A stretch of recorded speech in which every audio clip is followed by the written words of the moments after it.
Jeudi 11 avril 2019 et maintenant la polémique, c'est ce que titre le quotidien gabonais L'Union concernant les nouvelles conditions d'attribution de bourses vers le supérieur. En pleine fronde des élèves contre les nouvelles règles d'attribution des bourses à l'entrée du supérieur, une polémique s'est fait jour autour du rôle joué par chacun des partenaires à l'éducation lors des États généraux de 2010. Et du côté du royaume chérifien, le matin nous dit que la présidence du ministère public mobilise les magistrats pour mieux traquer le crime économique et financier en partenariat avec l'instance nationale de la probité, de la prévention et de la lutte contre la corruption, l'Union européenne, sans oublier le Conseil de l'Europe. Au Togo, manifestation du 13 avril, que vont faire à présent Atchadam et ses lieutenants, se demande Togo Matin. Au Bénin, amélioration du climat des affaires. Le quotidien La Nation nous dit que la destination Bénin attire les investisseurs. Politique plutôt avec le matinal, utilisation des moyens de l'État à des fins de campagne, le chef de l'État met en garde ses ministres. Pas une mise en garde, mais certainement une mise à jour cette fois-ci concernant les élections législatives. Fraternité nous dit que dans la soirée de ce jeudi,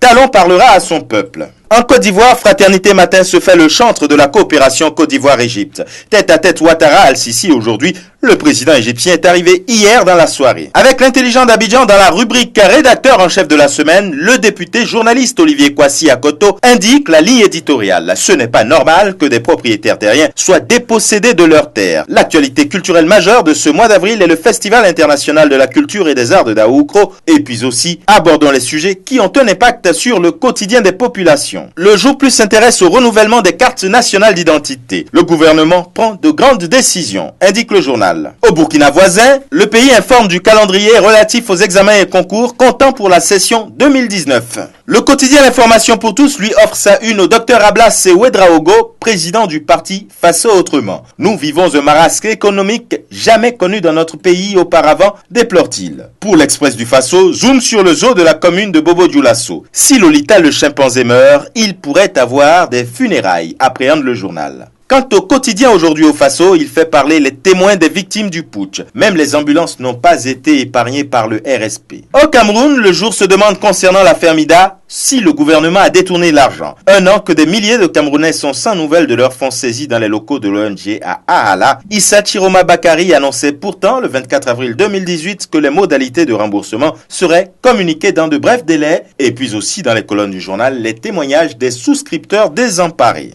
High-tech avec Cameroun Tribune, le Cameroun se met à la page, titre le journal. Et puis enfin avec mutation, prise de position, Niat dit niet au tribalisme. Le président du Sénat invite les sénateurs et le gouvernement à se mobiliser contre ce phénomène et ce sera tout pour aujourd'hui. À demain.